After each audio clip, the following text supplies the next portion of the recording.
Welcome to the world of Epic. The place where you can become a master at everything on the planet.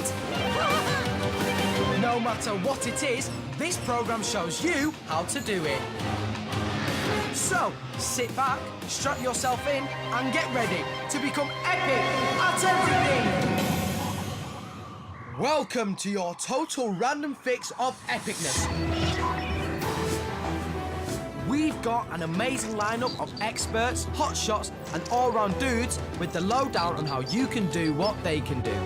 In just 15 minutes, you will know how to Bhangra dance, do a cheerleading move, make some dancing goo, draw a comic, get rid of a spider, and this kid shows you how to survive a lightning storm. But before all that, we've got to check in for our first appointment of epicness. What do you get if you mix snow and planks of wood? This! Freestyle skiing, the most epic winter sport going. It includes jumps, spins, and whatever that is. But how do you become a freestyle skier, I hear you ask? To show you how, we've got this dude. Hello, I'm James Woods, or Woodsy, and I'm going to show you how to freestyle ski like a pro. Woodsy has opted for both long and short hair. I like it. The first thing you got to do is learn how to ski. There, I've learned it. Obviously, learning to ski takes a little bit longer. Next, we got to get used to being in the air, and that's a small jump, and we call it a pop. The more you practice, the easier and smoother your tricks will look. Next is the rails, and again, we're going to start basic and work our way up. The key here is to keep nice, equal weight on both skis. And if you can't get yourself to a slope every day, skateboarding and rollerblading really helps. Once you've done that and mastered your fear, in a couple of years, you'll be a free skier and you'll be able to do tricks like this. Whoa, whoa, whoa, hold on, Woodsy, with long and short hair. A few years? I haven't got that sort of time. But if you do, then you just need to learn to ski. Do some small jumps, medium jumps, huge jumps, practice it for a few years, and you'll be able to do this. And that is how to freestyle ski like a pro. Okay, that's our first taste of epicness over and done with. And if that's got you hungry for more, then get those leg muscles at the ready, because we've got a cheerleader to show you a super cool stunt. Hi, I'm Luke, and I'm going to be showing you how to do a cheerleading jump to toe touch.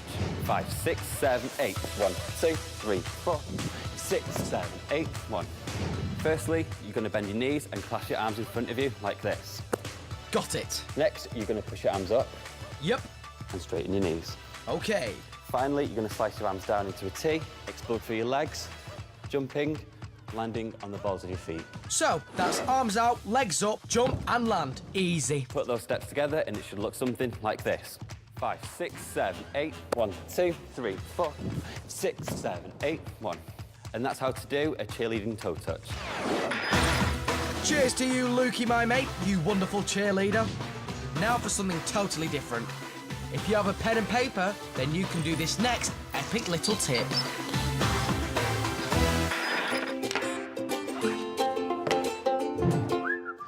I'm Ed Petrie, and I'm going to show you how to draw your own comic strip.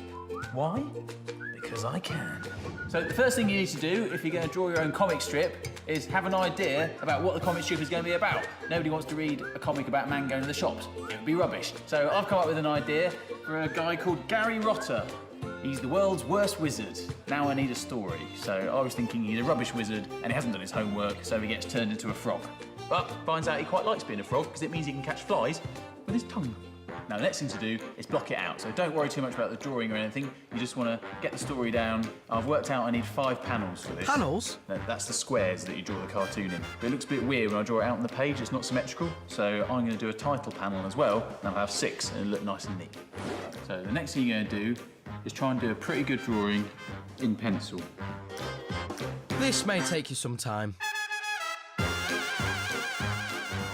That probably seemed really quick to you. It took hours. Anyway, there you go. My finished pencil drawing. So I'm happy with my drawing. He's happy. Now the scary bit, the ink. Now you can use any pen you like to do this, whatever suits you. I've found over the years that I quite like using a nib pen. Again, this may take some time. Whoa! What are you doing, Ed? Don't rub it out, we haven't seen it yet. Now I've rubbed all the pencil off. And finally, to colour it in, I like to use watercolours, because I can be nice and messy with them. Again, this may take you some time, so whilst Ed does that, I'll remind you how to make your own comic. Get an idea, draw it in the panels in pencil, go over it in pen, add a splash of colour, and voila! And that is how you design your own comic strip. Nice one, Ed. Hey, if you think that's randomly epic, then wait until you see what's still to come. This girl will tell you how to make some goo dance. This dude will show you how to Bhangra dance. And this guy takes pest control to a whole new level. But first, there's 1 in a million chance of it happening. But if you're still worried about getting struck by one of the most epic forces of nature, then this kid can help. It strikes planet Earth over 8 million times a day and can generate heat 5 times hotter than the surface of the sun. We're talking lightning. So, if you happen to find yourself in the same place that it strikes, best be prepared. Picture the scene. It's a glorious day, and you've taken your dog out for some walkies. Suddenly, the weather takes a turn for the worse, so you and your pooch run around looking for shelter. Before you know it, you're both dodging killer electric thunderbolts from the sky. It sounds like hard work. Don't let it happen to you. Luckily for you, we've got a survival expert who can help you avoid it. Hi, I'm Paul Chalky White, and I'm going to tell you how to survive a lightning storm. OK, Chalky's first tip is simple. Follow his system of counting to work out how near the lightning is to you. When you see the lightning, you've got to start counting. When you hear the thunder, stop. If the time delay between seeing the lightning and hearing the thunder is less than 30 seconds, that's the point you need to seek yourself good shelter. If your count is under 30 seconds, that means the lightning is less than 6 miles away. So, at this point, it's time to take cover. But it shouldn't just be anywhere. Right, Chalky? If you're in open ground, you need to stay away from pylons, metal fences and water. Metal and water both conduct electricity, so they're definitely out. There's also another big no-no. Whatever you do, don't take shelter under tall trees.